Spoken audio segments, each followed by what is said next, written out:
Hello guys, welcome back to my YouTube channel architecture life and studies. तो कल ही मैं एक भाई से बात कर रहा था, उसने मेरे को डिफरेंस बिटवीन सिविल इंजीनियर और आर्किटेक्चर पूछा। अब बेसिकली उसका क्वेश्चन ये था कि भैया क्या जो सिविल इंजीनियर होते हैं वो हमारे नीचे काम करते हैं कि हमारे ऊपर काम करते हैं। इस टाइप का क्वेश्चन वो मुझसे कर रहा था। और बहुत सारे लोगों के अंदर कन्फ्यूजन रहता है, क्योंकि जब हम architecture as a career choose करते हैं तो बहुत सारे लोगों के घर वाले भी कहते हैं यार तेरे को अगर आर्किटेक्चर करना है तो तू सिविल इंजीनियरिंग ही कर ले, उसमें तो गवर्नमेंट जॉब भी है, ये वो दिस डैट। तो आज हम आर्किटेक्चर वर्सेस सिविल इंजीनियरिंग नहीं करेंगे। हम बेसिकली मैं आपको सिर्फ और सिर्फ दोनों चीज़ों के बारे में डिटेल इन्फॉर्मेशन दूंगा। आपको खुद तय करना है कि आपको as a career architecture choose करना चाहिए या as a civil engineer choose करना चाहिए।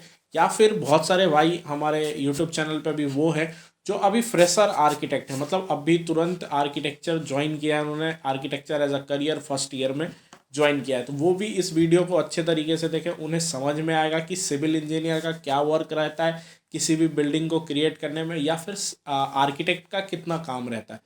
तो आज हम इसी पे डिटेल वीडियो है आपके लिए। वीडियो लास्ट तक देखना। अगर वीडियो पसंद आती है तो प्लीज़ वीडियो को लाइक करना और चैनल को ज़रूर सब्सक्राइब करना, क्योंकि उतनी उम्मीद तो हम आपसे करते ही हैं। तो हम आज सिविल इंजीनियरिंग और आर्किटेक्चर को कंपेयर करेंगे। अगर आपको किसी और स्ट्रीम से आर्किटेक्चर को कंपेयर करना है तब भी आप मेरे को कमेंट बॉक्स में लिख सकते हैं, हम उस पर भी एक वीडियो आपके लिए प्रोवाइड कर देंगे। सबसे पहले हम बात करते हैं स्टडी पार्ट की, कि आर्किटेक्चर या फिर सिविल इंजीनियरिंग बेसिकली कहें तो दो स्ट्रीम में सिविल इंजीनियर, या तो आप बीटेक करोगे सिविल इंजीनियरिंग में या फिर आप बैचलर इन इंजीनियरिंग करोगे। ये दोनों के बारे में भी जानना है तो मैं आपको बता दूंगा बीटेक और बीई में क्या अंतर है। ठीक है। जेई मेन आपको सबसे पहले जेई मेन देना पड़ेगा। अगर आप सिविल इंजीनियरिंग करना चाहते हैं तो जेई मेन आपको देना पड़ेगा, या फिर आप बिना जेई मेन के भी किसी भी प्राइवेट कॉलेज में एडमिशन ले सकते हैं। कुछ प्राइवेट कॉलेजेस बिना जेई मेन दिए भी आपको ट्वेल्थ पास करने के बाद भी एडमिशन दे देगा सिविल इंजीनियरिंग में। लेकिन अगर किसी टॉप कॉलेज में अगर आपको एडमिशन लेना है बीई या फिर बीटेक के लिए, तो आपको जेई मेन पास करना पड़ेगा। जेई अगर आप आईटी जैसे कॉलेजेस में से करना चाहते हैं सिविल इंजीनियरिंग, तो आपको JEE Main plus advance clear करना पड़ेगा, तभी आप जा करके आईटी जैसे कॉलेजेस से सिविल इंजीनियरिंग कर पाओगे। अब बीई या फिर बीटेक दोनों 4 साल का कोर्स होता है, जिसमें से 6 महीने आपका इंटर्नशिप का टाइम रहता है। और अगर टॉप कॉलेजेस की बात करें तो आईटी, एनआईटी और गवर्नमेंट और प्राइवेट जितने भी कॉलेजेस हैं उसमें सिविल इंजीनियरिंग का एक अलग से स्ट्रीम रहता है। टॉप कॉलेजेस में आईटीज़ में भी है सिविल इंजीनियरिंग, एनआईटीज़ में भी है और गवर्नमेंट सेक्टर में भी है, और प्राइवेट सेक्टर में भी आपको सिविल इंजीनियरिंग दिख जाएगी। नेक्स्ट अगर हम बात करें आर्किटेक्चर, बेसिकली कहे तो बैचलर ऑफ आर्किटेक्चर, वो आपको करने के लिए जेई मेन पेपर 2 देना पड़ेगा। इस पे स्पेशली मैंने बहुत सारी वीडियोस बना के रखी है, आप मेरे प्लेलिस्ट देख सकते हो या फिर आप मेरे डिस्क्रिप्शन से भी वीडियो देख सकते हो। जेई मेन पेपर 2, जिससे कि टॉप एनआईटीज़ और एसपीए जैसे कॉलेजेस मिलते हैं। अगर आपको आईटी से आर्किटेक्चर करना है तब फिर आपको जेई मेन पेपर 1 देना पड़ेगा। उसके बाद आपको एडवांस देना पड़ेगा, देन आपको एईटी देनी पड़ेगी। ठीक है। ये तीनों पेपर जब आप क्लियर कर लोगे तब जा कर के, और मे बी इस बार नाटा कंपलसरी है तो नाटा भी आपको क्लियर करना पड़ेगा। तो 4 पेपर क्लियर करने के बाद ही आप आईटी में एडमिशन ले पाओगे आर्किटेक्चर में। उसके बाद एक नाटा नाम का पेपर होता है जो कि सीओए कंडक्ट कराता है, काउंसिल ऑफ आर्किटेक्चर। आप वो दे करके भी किसी भी आर्किटेक्चर कॉलेज में एडमिशन ले सकते हो जो नाटा के स्कोर को एक्सेप्ट करे और आपको काउंसलिंग में वहाँ पे सीट मिल जाए। टोटल अगर कोर्स पीरियड की बात करूं तो 5 ईयर का कोर्स रहता है आर्किटेक्चर का, जिसमें 1 साल का इंटर्नशिप रहता है। अगर मैं टॉप कॉलेजेस की बात करूं तो आईटीज़ में भी आर्किटेक्चर है। SPA school of planning and architecture top colleges की लिस्ट में आता है। फिर एनआईटीज़ और गवर्नमेंट और प्राइवेट कॉलेजेस भी है। गवर्नमेंट कुछ सेंट्रल फंडेड है, कुछ स्टेट फंडेड कॉलेजेस है, जैसे sir J J college of architecture. एक पॉइंट इसमें ये भी मैंने ऐड किया है कि नाटा कंपलसरी है फॉर आर्किटेक्चर कॉलेजेस में एडमिशन के लिए, क्योंकि ये एजुकेशन रूल है आर्किटेक्चर का, जो कि 2020 में चेंज हुआ था कि किसी भी आर्किटेक्चर कॉलेज में अगर आपको एडमिशन लेना है तो आपको नाटा क्वालिफाई करना पड़ेगा। ये सीओए की तरफ से रूल बनाया गया था, और रूल में ये लिखा हुआ है कि सीओए जो भी रूल बनाएगा वो रूल सभी आर्किटेक्चर कॉलेजेस को फॉलो करने पड़ेंगे। अब आपके सामने स्क्रीन पे एक बिल्डिंग दिख रही है, एक बहुत अच्छा आर्किटेक्चर, अगर हम बिल्डिंग को कहें तो वो एक फॉर्म ऑफ आर्किटेक्चर है। तो ये आर्किटेक्चर कंप्लीट करने में एक सिविल इंजीनियर का भी उतना ही रोल होता है जितना एक आर्किटेक्ट का रोल होता है। दोनों की रोल को ऐड करके ही एक पूरी बिल्डिंग क्रिएट होती है।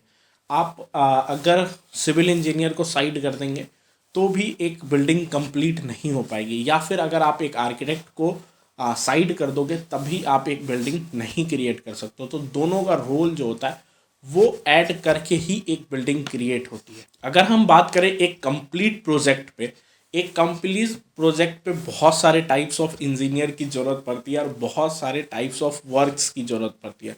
लिस्ट आपको यहाँ पे दिख रहा है, जैसे कि आर्किटेक्चरल ड्राइंग हो गया, आर्किटेक्चरल स्टाइल हो गया, आर्किटेक्चर थ्योरी। डिफरेंट स्पेसिफिक चीज़ों पे लोग गौर करके तब जा करके एक कंप्लीट प्रोजेक्ट, एक छोटी प्रोजेक्ट की बात नहीं कर रहा मैं, एक बड़ी प्रोजेक्ट अगर कोई करता है तो उसको इतनी चीज़ों की ज़रूरत पड़ती है, जैसे कंट्रोल इंजीनियरिंग, फिर अर्थक्वेक इंजीनियर्स। तो वो सारे इंजीनियर्स आकर के वो पार्टिकुलर जो भी वो फील्ड में स्पेसिफिक फील्ड में वो हैं, वो आकर के पार्टिकुलर प्रोजेक्ट, पार्टिकुलर बिल्डिंग को चेक करते हैं, तभी जाकर के एक कंप्लीट प्रोजेक्ट तैयार होता है। अभी मैं आपको स्क्रीन पे दिखा रहा हूँ, आप देख सकते हैं कि एक कंप्लीट प्रोजेक्ट तैयार होने में, एक कंप्लीट बिल्डिंग तैयार होने में कितनी चीज़ों की ज़रूरत पड़ती है। अब हम स्पेशली बात आज कर रहे हैं सिविल इंजीनियर और आर्किटेक्ट्स के बारे में। तो जॉब रिस्पॉन्सिबिलिटी, क्या जॉब रिस्पॉन्सिबिलिटी है सिविल इंजीनियर और आर्किटेक्ट की, हम उस पर फोकस करेंगे अभी।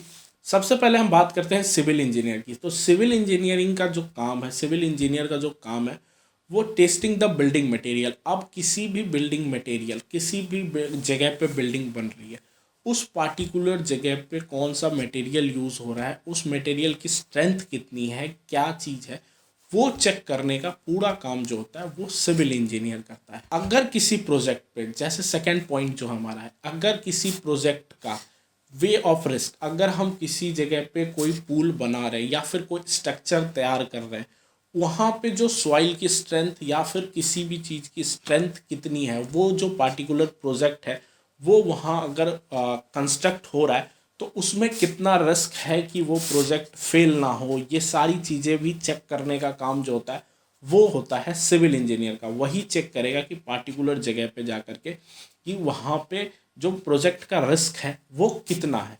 3 पार्ट में डिवाइड होता है, उस पर भी अगर आपको डिटेल वीडियो चाहिए तो मैं अवेलेबल कर दूंगा कि क्या रिस्क फैक्टर होता है, क्या क्या चीज़ें को वो ध्यान से देखते हैं। जो सर्वेइंग अपॉर्चुनिटी होती है, जैसे कि आपने देखा होगा कभी आप रोड से या फिर कहीं अपने घर के आसपास आपने देखा होगा एक कैमरा लेकर के, जब रोड बनती है तो कैमरा लेकर के एक इंजीनियर खड़ा होता है।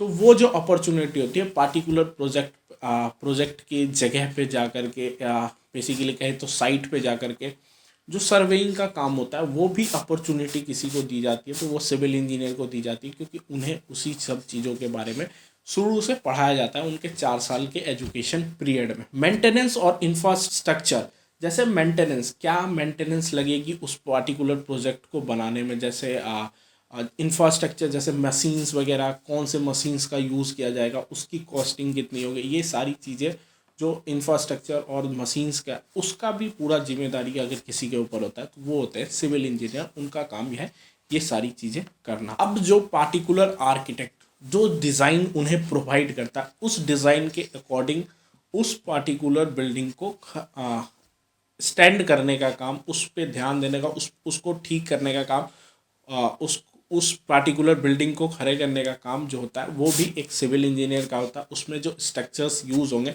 उसे भी देखने का काम सिविल इंजीनियर का होता है। अब हम बात करते हैं आर्किटेक्ट। आर्किटेक्ट का जॉब क्या है उस पार्टिकुलर प्रोजेक्ट पे, एक जो प्रोजेक्ट बन रही है, सबसे पहला एक आर्किटेक्ट का काम है कि उस पार्टिकुलर जो प्रोजेक्ट हो रही है या फिर पार्टिकुलर जो बिल्डिंग या फिर कहे तो आर्किटेक्चर जो है, उसमें जो स्ट्रक्चर स्पेसिफिकेशन यूज़ हो रहा है, मतलब जो फॉर्मेशन वो उस पार्टिकुलर प्रोजेक्ट या फिर पार्टिकुलर बिल्डिंग का जो फॉर्मेशन है उसको भी वो भी तय करना एक आर्किटेक्ट का ही काम है कि वो बिल्डिंग एक्चुअल में जब 3D में वो कंप्लीट होगी या फिर जो उसका शेप एंड फॉर्मेशन होगा वो कैसा दिखता है। फिर एस्टिमेट और बजट एंड टाइम पीरियड, मतलब एस्टिमेट क्या है उस पार्टिकुलर प्रोजेक्ट का, वो भी एक आर्किटेक्ट ही तय करके देगा, और उस पार्टिकुलर प्रोजेक्ट को कितने टाइम में कंप्लीट करना है ये टाइम पीरियड भी एक आर्किटेक्ट ही प्रोवाइड करके देता है कि इतने टाइम पीरियड में पार्टिकुलर प्रोजेक्ट खत्म हो जाएगा। अगर हम कहें कि ड्राइंग प्लान जो 2D और 3D प्लान्स बनते हैं कि इस तरीके से प्लान्स होंगे उस पार्टिकुलर प्रोजेक्ट के, और फिर उसका 3D मॉडल कि वो पार्टिकुलर प्रोजेक्ट या फिर बिल्डिंग कैसी दिखेगी, वो भी एक आर्किटेक्ट का ही काम है। प्रेजेंटेशन ऑफ क्लाइंट, किसी क्लाइंट से बात करना, मतलब मैंने अपनी बहुत सारी वीडियो में कहा है कि अगर आपको आर्किटेक्चर में करियर बनाना है तो आपकी वे ऑफ प्रेजेंटेशन बहुत अच्छी होनी चाहिए, जिससे कि आप क्लाइंट से अच्छे तरीके से बात कर सको, उन्हें अपनी बातों को समझा सको और उनकी बात आप समझ सको। तो जो प्रेजेंटेशन ऑफ प्लान्स होता है, जो प्रेजेंटेशन जो हम क्लाइंट्स को से बात करते हैं या फिर जो अपनी चीज़ें होती है वो हम क्लाइंट्स के सामने जब दिखाता है तो वो भी एक आर्किटेक्ट ही दिखाता है। और जो कॉन्ट्रैक्ट डेवलपिंग होता है, जैसे जो भी आर्किटेक्ट क्लाइंट के साथ कॉन्ट्रैक्ट बनाएगा या फिर किसी इंजीनियर के साथ किसी भी जो कॉन्ट्रैक्ट होता है किसी भी स्पेसिफिक पर्सन के साथ या फिर क्लाइंट के साथ या फिर किसी और के साथ, वो भी काम एक आर्किटेक्ट का ही होता है, वो भी काम एक आर्किटेक्ट ही करता है। बेसिकली अगर हम समरी की बात करें कि एक आर्किटेक्ट और एक सिविल इंजीनियर का क्या काम होता है, तो एक आर्किटेक्ट पूरा ध्यान देता है उस पार्टिकुलर डिज़ाइन को क्रिएट करने में कि उस पार्टिकुलर जो बिल्डिंग है उसका डिज़ाइन क्या होगा, उसके फॉर्म क्या होंगे, उसका जो स्पेस है वो किस जगह पे किस लिए यूज़ होगा। और एक सिविल इंजीनियर का पूरा फोकस रहता है उस पार्टिकुलर डिज़ाइन को स्टैंड करने में। अगर हम फॉर द एग्जांपल अगर मैं आपको बताऊं, तो अगर आप यहाँ पे एक बिल्डिंग देख रहे हैं, ये पार्टिकुलर प्लान और ये जो फॉर्म है वो एक आर्किटेक्ट तय करेगा कि ये बिल्डिंग दिखेगी कैसी और इसमें जो प्लान्स होंगे वो ऐसे होंगे। लेकिन उस बिल्डिंग को स्टैंड करने का काम एक सिविल इंजीनियर का है। वो मटेरियल्स देखेगा, वो इसके बीम देखेगा, वो इसके कॉलम्स देखेगा, वो देखेगा कि यहाँ पे ये पर्टिकुलर प्रोजेक्ट कितने रिस्क है कि नहीं है, ये सारी चीज़ें मैंने आपको बताई। वो देख के फिर इस जगह पे ये प्रोजेक्ट को एग्जीक्यूट करेगा और इसे अच्छे तरीके से आगे की तरफ बढ़ाएगा। तो ये काम हो जाता है सिविल इंजीनियर। एक आर्किटेक्ट का काम है कि वो सारी प्रोजेक्ट, सारे ड्राइंग्स और सारे जो 3Ds है उसको क्रिएट करके एक सिविल इंजीनियर को प्रोवाइड करे। सिविल इंजीनियर का काम है उस पार्टिकुलर प्रोजेक्ट को उस पार्टिकुलर जो हम ड्राइंग्स उसे प्रोवाइड करते हैं उस ड्राइंग्स को वो स्टडी करके उस पार्टिकुलर डिज़ाइन, मतलब उस पार्टिकुलर बिल्डिंग पे उसे डाले और उसको उसका फॉर्मेशन जैसे वो पार्टिकुलर ड्राइंग है। मतलब कहने का सीधा मतलब यही है कि मैंने प्लान उसे दे दिया सिविल इंजीनियर को, अब उसका काम है कि उस बिल्डिंग को उसे खड़ा करना है। अब वो देखेगा, अगर पॉसिबल होगा उस पार्टिकुलर बिल्डिंग को खड़ा करना तो वो खड़ा करेगा, नहीं तो वो पार्टिकुलर प्रोजेक्ट रिजेक्ट होगी। हमें फिर से दूसरा तरीके से हम दोनों को साथ में बैठ करके दूसरे तरीके से उस पार्टिकुलर प्रोजेक्ट पे काम करना पड़ेगा। अगर मैं जैसे मैंने आपको कहा कि आप शुरू में ही कहा कि एक आर्किटेक्ट और सिविल इंजीनियर मिल के ही एक बिल्डिंग क्रिएट कर सकते हैं, मतलब एक बिल्डिंग का फॉर्मेशन बन सकता है। तो मैं आपको बता दूं, एक आर्किटेक्ट को एक इंजीनियर की एक सिविल इंजीनियर की नीड इसलिए है क्योंकि वो उसके पार्टिकुलर 2D और 3D डिज़ाइन को एक फॉर्मेशन दे सकता है, फॉर्मेशन ऑफ बिल्डिंग प्रोवाइड कर सकता है। और एक सिविल इंजीनियर को एक आर्किटेक्ट की नीड इसीलिए है क्योंकि वो उसे उस पार्टिकुलर स्पेस का डायमेंशन प्रोवाइड कर सकता है कि एक पार्टिकुलर स्पेस के लिए कितना डायमेंशन चाहिए, एक पार्टिकुलर बिल्डिंग के लिए कौन सा फॉर्म चाहिए। तो दोनों एक दूसरे के जॉब्स के लिए, मतलब एक दूसरे के जॉब पे डिपेंड करते हैं। जैसे सिविल इंजीनियर बिना आर्किटेक्ट के काम नहीं कर सकता, एक आर्किटेक्ट बिना सिविल इंजीनियर के काम नहीं कर सकता। दोनों के काम अपनी जगह पे एक बिल्डिंग को क्रिएट करने के लिए इक्वल है। तो अब आपको डिसाइड करना है कि आपको as a career architecture choose करना है या फिर एज अ करियर आपको सिविल इंजीनियरिंग चूज़ करना है।